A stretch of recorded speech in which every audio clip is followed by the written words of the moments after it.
This podcast is brought to you by Radio 786.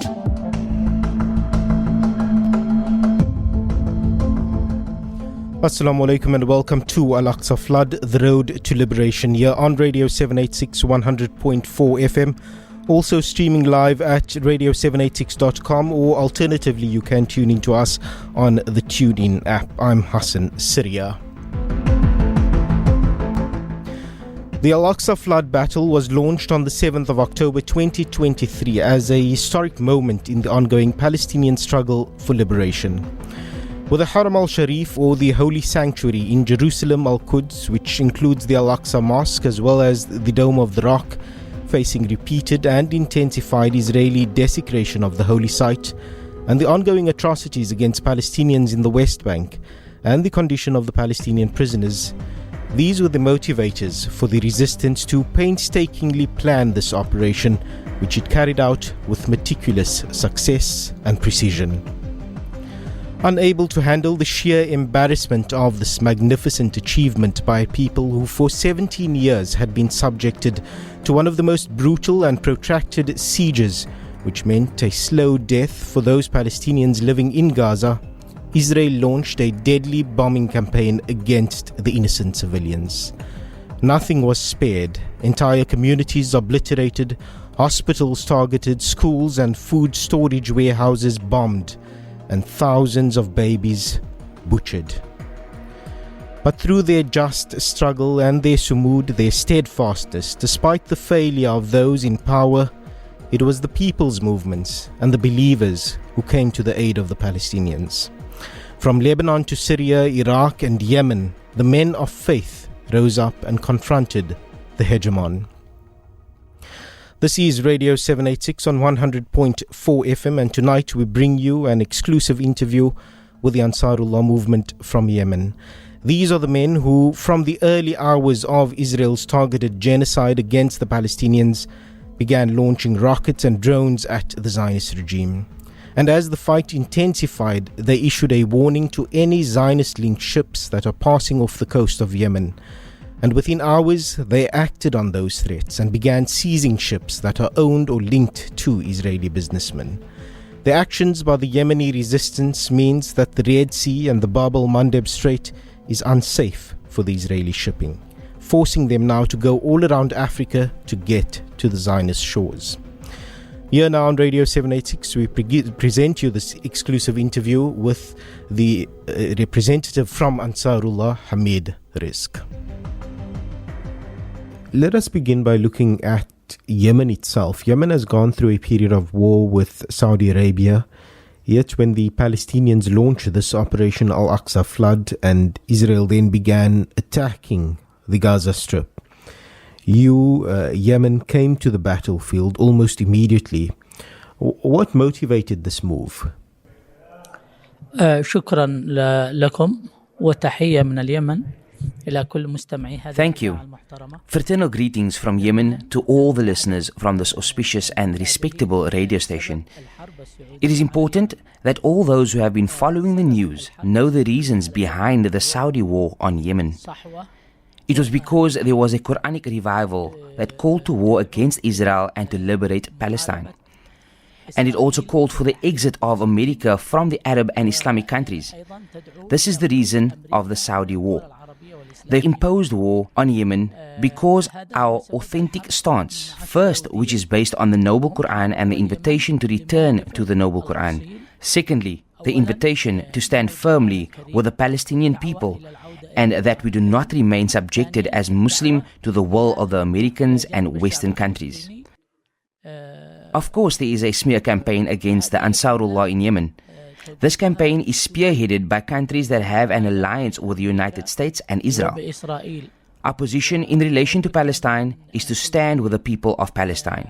So when this war was launched, it was only natural that we would stand with the Palestinian people. كان من الطبيعي أن موقفنا هو مساندة غزة ومساندة الشعب الفلسطيني.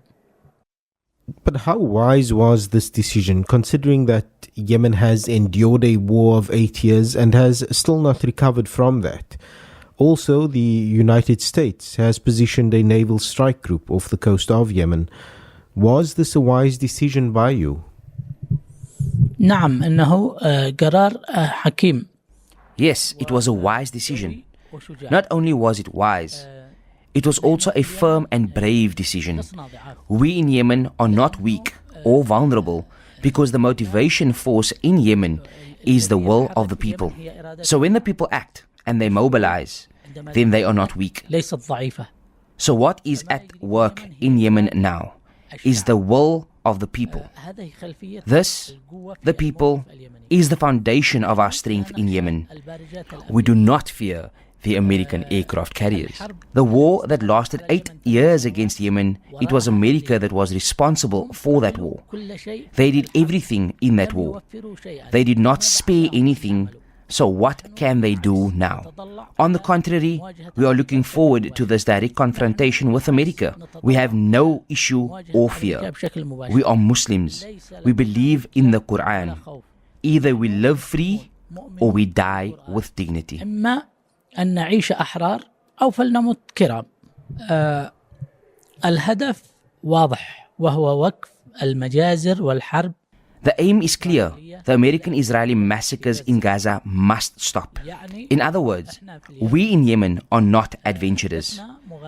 These are calculated moves we are making with carefully considered goals, and they are against Israeli ships only with the aim of stopping the aggression against Gaza. Only when the aggression on Gaza stops, then will we stop targeting Israeli ships in the Red Sea. استهداف السفن الإسرائيلية في البحر الأحمر. Now your leader Said Houthi has said that if there were a land border with occupied Palestine, that Yemen would be on the front lines to assist the Palestinian resistance. We've seen the developments over the past week. The temporary truce has ended. Israel has resumed its murder campaign in Gaza. We've seen a number of massacres that have also taken place. What is your strategy here? What is your long-term plan? How are you going to intensify your resistance? أولا نحن في اليمن نرى قضية فلسطين هي قضيتنا. Firstly, we in Yemen see the Palestinian cause as our cause, because Israel does not only pose a threat to Palestine, but it is a danger to all Arabs and all Muslims. Therefore, our position is based on this reality. There is currently a popular campaign. 10,000 volunteers are ready, and whenever the opportunity arises, they will go to Palestine. Currently, the choice we are faced with is either fire long-range ballistic missiles and drones, as well as closing the Red Sea and the Bab al-Mandeb Strait to Israeli shipping. According to economic reports, Israel has sustained heavy losses. The port of Eilat, which is the most important port in Israel, is shut. It is out of service. Israeli commerce has suffered losses in Haifa. These are big and strategic achievements, and they surprised many in the world. And Yemen has other options that we can take should this aggression continue. فهذه خيارات كبيرة واستراتيجية بل فاجأت الكثيرين في العالم. ولدى اليمن المزيد من الخطوات في حال استمر العدوان على غزة. Let us consider the reality. Yemen is the poorest country in the Arab world, but it has been resolute in the way in which it has been supporting Palestine, and also based on our discussion here. What are your expectations from other Arab countries, particularly considering also that they are in a far stronger position than you? الحكومات العربية تنقسم إلى قسمين. هناك قسم يقف إلى جانب فلسطين. Arab governments are of two types. The first stand on the side of Palestine. We can say they are the minority. Yemen, Lebanon, Iraq, and to an extent Syria. As for the rest of them, they are in cahoots with Israel. We consider that all the blood that is being spilled in Gaza and this operation will lead the region to chaos and destruction, and everyone here will pay the price for it, because Allah will never be pleased with this oppression without there being a retribution against those who commit this oppression and those who cooperate with him from the Arab rulers. دون أن يكون هناك جزاء. Firstly, we are very optimistic about the liberation of Palestine in the near future, Allah willing. Secondly, I wish to convey via your radio station that Ansarullah in Yemen is an international movement because we are guided by the universality of the Quran. We are not following just a madhab or sectarianism as the media portrays us. Ansarullah is a world Quranic movement which calls to and for the unity of Muslims and for Muslims to return to the Quran.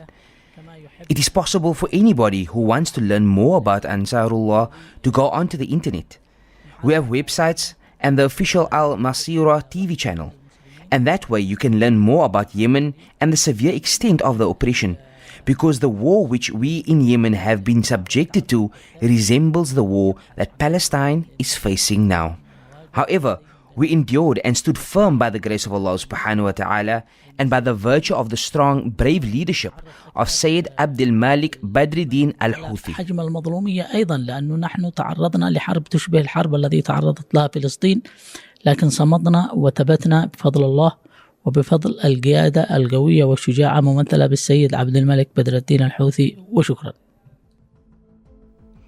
That then the voice of Hamid Rezk, the representative from the Ansarullah movement in Yemen, who spoke to Radio 786 in an exclusive sit-down interview where we explored a number of issues that affect the resistance in Palestine, and particularly the fact that the Ansarullah movement has been at the forefront of the struggle for the liberation of Palestine in this operation, al-Aqsa flood.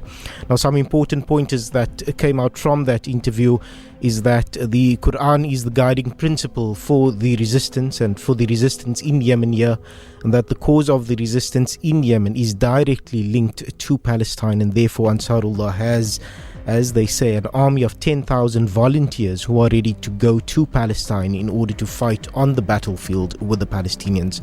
They say that the only obstacle is that Yemen does not share a common border with occupied Palestine. And so, because of this reality, they have rather focused their efforts on firing missiles and drones, and they have now also been seizing the Israeli ships in order to impact the economy of the Zionist entity. And already they say that this has meant that the most important port in Israel, the port of Eilat, needed to be shut down. Also, Israeli ships now have to sail all around Africa in order to deliver their cargo, which has, of course, increased the costs of the shipping for the Zionist entity. But Ansarullah says that it also has more capabilities in its arsenal, and it will use these as it intensifies its actions, and this decision will be taken when required. It says it is not acting in a reckless manner, it is acting in a very calculated manner, and is with these calculations ensuring that whatever goals it has are achieved. Now, according to Hamid Rezk as well from the Ansarullah movement, who was speaking to us exclusively there, he says that Israel does not only pose a threat to Palestine but also to the entire Arab and Muslim region, and therefore this is an issue that affects the entire Ummah. He also warned Arab leaders that Allah will not allow for this injustice to go unpunished, and indeed that there will be retribution for those who are committing the atrocities and for those who are standing by them, in this case referring to Israel and the Arab and Muslim allies who have failed to take any action to stop the massacre and the genocide that is taking place in Gaza at this moment. Nonetheless, their state, this is the state of Yemen as the poorest nation in the Arab world. For them, this has not been an obstacle. And as he pointed out, that their faith, their commitment to the Quran, this is what drives them, and this is the foundation on which they base their involvement in this operation to liberate al-Aqsa, the first Qibla of the Muslims. Thank you for having tuned in to this edition of Al-Aqsa Flood on Radio 786, an exclusive interview with the Ansarullah movement here on Radio 786. Next week, we'll bring you an exclusive interview with Islamic Jihad. We thank you for having tuned in. I'm Hassan Syria. Thanks to Ayub Ali for the translation on that interview. Assalamu alaikum. We must make it clear, what is happening in Gaza is not some kind of an earthquake or a flood that only requires food for those people to recover from it. No.